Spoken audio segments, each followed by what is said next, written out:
একমাত্র ওঙ্কার বিগ্রহেই পূজার বেদিতে থাকবেন। কেননা ওঙ্কার সর্বমন্ত্রের প্রাণ, সর্বমন্ত্রের সমন্বয় এবং সর্বতত্ত্বের স্বীকৃতি।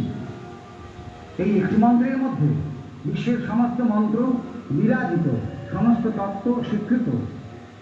সুতরাং ওঙ্কার বিগ্রহ পূজার আসনে বসলে আর অন্য কোনো বিগ্রহ বা প্রতিচিত্রের সেখানে থাকার কোনো প্রয়োজন নেই। আর নানাবিধ বিগ্রহ বা প্রতিচিত্র এক জায়গায় জড়ো করলে কৌলিন্য অকৌলিন্য নিয়ে দ্বিধা আসবে।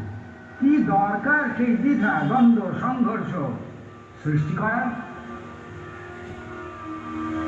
সমবেত উপাসনা সবাইকে এক করার জন্য প্রবর্তিত।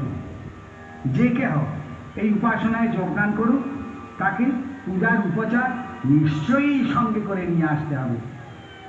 আরেকজনের বাড়িতে উপাসনা হচ্ছে, এই যুক্তিতে আমি শূন্য হস্তে যাব, এ চলবে না।